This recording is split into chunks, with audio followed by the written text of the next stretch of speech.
ओम श्री परमात्मा नमः। मैं प्रोफेसर हृदय अवस्थी अपने परम पूज्य गुरु जी प्रोफेसर पंडित भगवत शरण शुक्ल जी के साथ में आप सभी का Awasthi Ayurveda anatomy yoga and spirituality channel पर हार्दिक स्वागत करता हूं।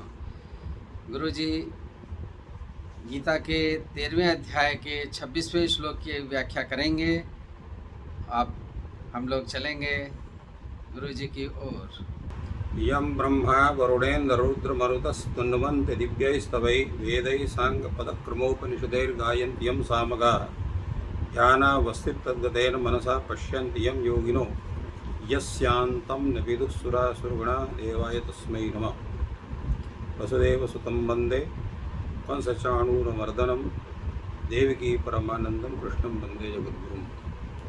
इस चैनल से संबद्ध सभी विद्युतगण, सभी जिज्ञासु छात्रवृंद, सहृदय सज्जन वृंद एवं इस चैनल के संस्थापक तथा प्रबंधक आचार्य हरिहृदय अवस्थी जी,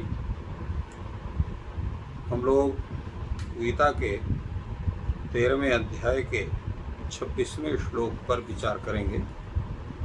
श्लोक है यावत् संजायते किंचित सत्वं स्थावर जंगमम क्षेत्र चित्रज्ञ संयोगात् तद्विद्धि भरतर्षभ।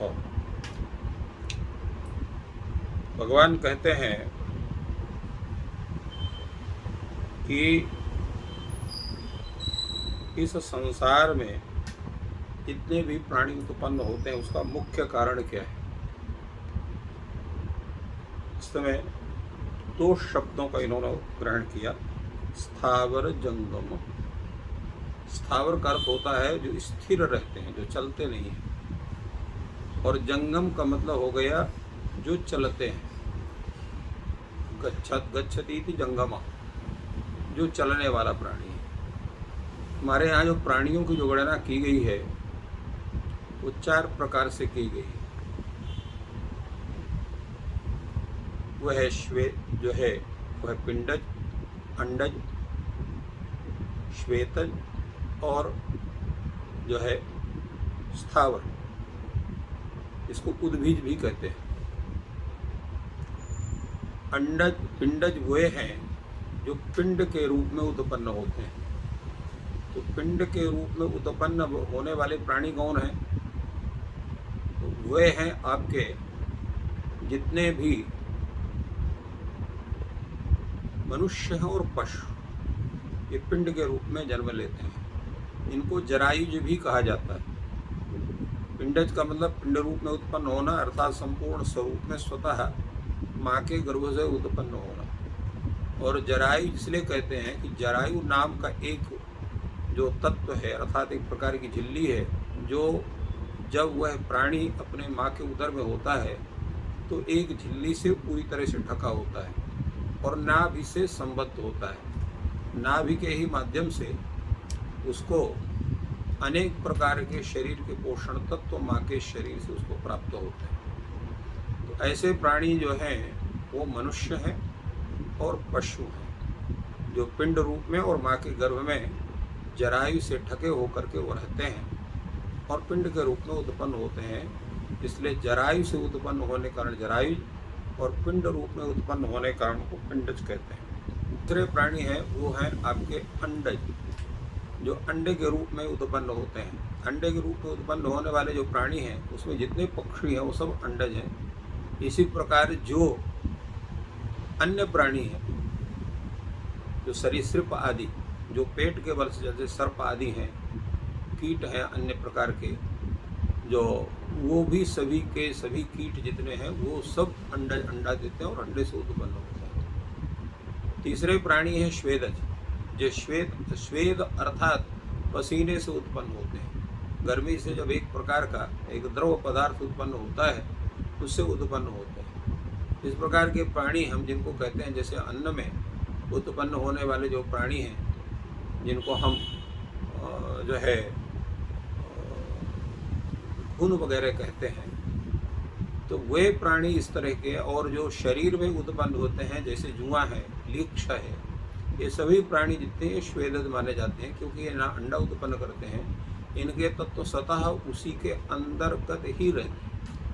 इसलिए अन्न में आप देखें किसी भी प्रकार का कोई तत्व ऐसा नहीं होता है जिसमें प्राणी की उत्पत्ति हो सके, किंतु उसी में जो उनके जब गर्मी होती है तो गर्मी के कारण उस अन्न में वो स्वतः उत्पन्न हो जाते हैं। और इसी प्रकार जो है चावल में भी उत्पन्न होते हैं, आटे में भी उत्पन्न होते हैं, अर्थात जितने भी अन्न पदार्थ हैं सभी में उत्पन्न हो जाते हैं। इसी प्रकार हमारे शरीर में भी जिस वस्त्र को हम अधिक दिन अगर उसको हम पहनते हैं तो उसमें जो है तो उसमें भी एक प्रकार का प्राणी वो उत्पन्न होता है। इस प्रकार बालों में उत्पन्न होते हैं। तो ये सभी प्राणी जितने हैं ये सब श्वेदद कहे जाते हैं। और इसी तरह से चतुर्थ प्राणी है वो स्थावर, जिसको हम उद्भिज भी कहते हैं, जो पृथ्वी को फोड़ करके निकलने वाले, अर्थात जितने प्रकार के पौधे हैं, पेड़ हैं और जो अन्नों की उत्पत्ति होती है, गेहूँ है, धान है और इसी प्रकार दलहन है, तिलहन है, जितने भी प्रकार के अन्न हैं और जितने भी प्रकार के पेड़ हैं और साथ साथ में जितने पर्वत हैं वो भी उद्भिज के अंतर्गत आते हैं। अर्थात विश्व में जितने भी प्रकार के वस्तु आप देखते हैं कहीं न कहीं वो किसी न किसी प्राणी विशेष से संबद्ध उनको माना जाता है। तो इस तरह से जो चलने वाले जो प्राणी हैं अर्थात जो चलते हैं, तो चलने वाले प्राणियों में कौन हो गए? पिंडज हो गए, अंडज हो गए और श्वेदज हो गए। तो इन तीनों प्राणियों को भगवान ने यहाँ पर जंगम शब्द से ग्रहण कर लिया। और स्थावर शब्द से जितने भी पेड़ हैं, पौधे हैं, पर्वत आदि हैं, उनका सबका ग्रहण हो गया। तो इनकी उत्पत्ति का मुख्य कारण क्या है? भगवान कहते हैं क्षेत्र क्षेत्रज्ञ संयोगात। क्षेत्र का मतलब हो गया आत्म तत्व और क्षेत्रज्ञ का तात्पर्य हो गया प्रकृति। तो प्रकृति और पुरुष के संयोग से अर्थात आत्मा के संयोग से सभी प्राणियों की उत्पत्ति होती है। इसके बिना उनकी उत्पत्ति संभव नहीं है। तो इसलिए इनके उत्पत्ति को जानने के लिए भी क्षेत्र क्या है, क्षेत्रज्ञ क्या है, इसका ज्ञान आवश्यक है। अगर इन दो तत्वों का अगर हमें ज्ञान नहीं है तो प्राणियों के उत्पत्ति से संबद्ध विषय को हम नहीं ग्रहण कर सकते। यहाँ पर भगवान ने कहा यद्यपि ये जितना भी स्वरूप है इनकी, जिनकी योनि की जो हम चर्चा करते हैं, जो 84 लक्ष योनि मानी जाती है, 84 लक्ष योनि के संपूर्ण की गणना जो है स्थावर और जंगमों के आधार पर हो जाती है। अब ये एक अलग स्थिति है कि कितने किस किस योनि के कौन कौन से स्वरूप हैं, उसकी गणना फिर कभी हम लोग करेंगे। यहाँ पर ये जानना आवश्यक है कि इन सब के जो क्षेत्र और क्षेत्रज्ञ हैं, जिनको जिसकी विषय में अभी हम लोगों ने चर्चा की, क्षेत्र शब्द से यहाँ पर आत्म तत्व का ग्रहण होता है और क्षेत्रज्ञ शब्द से प्रकृति का ग्रहण होता है। प्रकृति का तात्पर्य हो गया कि 24 तत्व जिनकी गणना पूर्व में की गई है। प्रकृति हो गया, महत तत्व हो गया जिसको हम लोग बुद्धि कहते हैं, और अहं तत्व हो गया। अहं तत्व से ही उत्पन्न होते हैं आपके पंच तन्मात्रा और पंच महाभूत तथा एकादश इंद्रिय। तो एकादश इंद्रिय में जैसे पंच कर्मेंद्रिय, पंच ज्ञानेंद्रिय और मन, ये एकादश तत्व ये माने जाते हैं, जिनको हम इंद्रिय शब्द से कहते हैं। इनको इंद्रिय इसलिए कहा जाता है कि ये तत्त स्थिति में अपने अपने विषयों का ग्रहण करते हैं। वो विषय क्या है? वह है शब्द स्पर्श रूप रस गंध, जिनको हम तन्मात्रा कहते हैं। तो ज्ञान इंद्रियां इन पंच तन्मात्राओं के विषय बनते हैं और इनसे जो उत्पन्न होते हैं वो पंच महाभूत हैं। शब्द से उत्पन्न होता है आकाश, स्पर्श से होता है वायु, शब्द रूप से होता है अग्नि और रस से होता है जल, और इसके बाद गंध से पृथ्वी तत्व उत्पन्न होते हैं, इनको हम ग्रहण करते हैं। तो ये 24 तत्व क्षेत्र हैं और क्षेत्रज्ञ जो है वो आपका जो चेतन प्राणी है, जिसको हम पुरुष भी कहते हैं, और ये अपने अपने तत्व स्वरूपों को प्राप्त करता है। तात्पर्य यह है कि सृष्टि के उपक्रम में बिना पुरुष के संयोग से प्रकृति अपने कार्य को संपादित नहीं कर सकती, क्योंकि वो जड़भूत है। जिस प्रकार हमारा शरीर है, शरीर से अगर आत्म तत्व निकाल दिया जाए तो सभी तत्वों के रहते हुए भी शरीर से किसी भी प्रकार की कोई क्रिया नहीं बन सकती है। उसमें जो चेतन तत्व है, जिसको हम आत्म तत्व कहते हैं, क्षेत्रज्ञ तत्व कहते हैं, उसी से वह शरीर पुनः अपने स्वरूप को प्राप्त करता है। इसलिए गर्भ की अवस्था में ही वे तत्व उसमें संप्राप्त होते हैं। और स्थिति ये सभी है। आप सभी जानते हैं कि पिंडज में एक शुक्र और शोणित के संपर्क से जब एक एक बिंदु तत्व, वही बिंदु तत्व बढ़ते बढ़ते पूरे स्वरूप को प्राप्त करता है, पूर्व जो है वो मनुष्य के शरीर में मनुष्य के स्वरूप में प्राप्त होता है। इसी प्रकार जो है वो पशुओं में नाम जो स्त्री पशु है उसके अंदर, उसके गर्भ में वो पशु तत्व उत्पन्न होता है। इसी प्रकार अंडा में भी जब अंडा देते हैं जो तत्प्राणी, तो उनमें कुछ काल के बाद उसमें जीव का प्रवेश होकर के और अपने स्वरूप की संप्राप्ति करता है।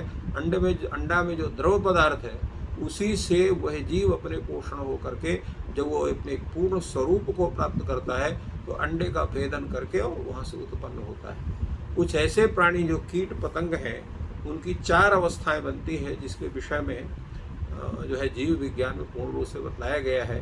जिसमें वो पहले जो है वो अंडा होता है, फिर इल्ली होता है और इसके बाद फिर उसको स्वरूप को प्राप्त करता है।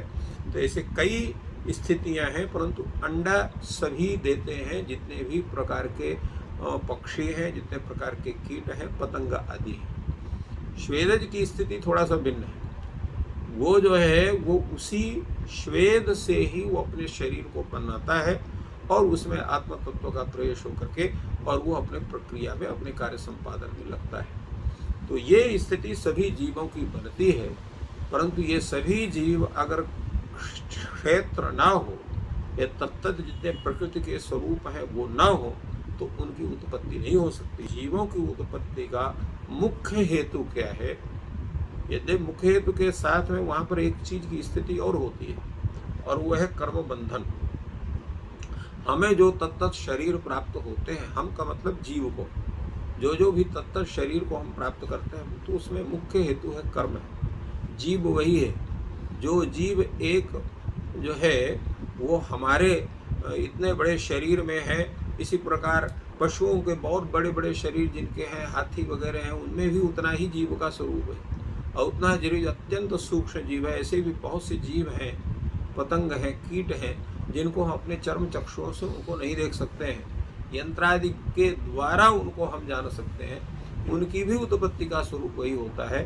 तो जब तक इनका क्षेत्र का और क्षेत्रज्ञ का संयोग नहीं होगा, वो तब तक उस जीव की उत्पत्ति नहीं होती है और कर्म उसमें हेतु बनता है। साथ साथ एक बात और समझने लायक है इस स्थल पर, और वो ये है कि हम जो शरीर धारण करते हैं, जो हमारा स्वरूप बनता है, इस सब का नियंता कौन है? किसके माध्यम से वो शरीर की वो संपूर्ण प्रक्रियाएं संचालित होती हैं? जैसे कोई मशीन है, तो मशीन में अगर कोई तत्व नहीं है, कोई संचालक नहीं है, तो वो मशीन अपने कार्य का संपादन नहीं कर सकती है। उसी प्रकार ये प्रकृति और पुरुष है, इनका जो संयोग होता है अर्थात क्षेत्र और क्षेत्र के जो संयोग होता है, उसमें भी कर्म के साथ साथ उस परमात्मा जो परम क्षेत्रज्ञ है उसकी भूमिका मुख्य होती है, कि अपने योग शक्ति से, माया शक्ति के द्वारा तत्त प्रक्रियाओं को संपादन करके जीव को तद्रूप उत्पन्न करता है। इस प्रक्रिया को भगवान ने हम लोगों को जानकारी करने के लिए इस तरह से उसको संपादित किया।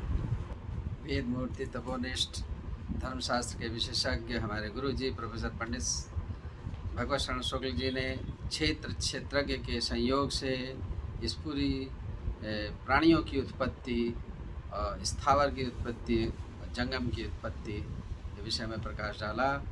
हम सब उनके आभारी हैं। आपका दिन शुभ हो, ईश्वर आपकी सहायता करें। धन्यवाद।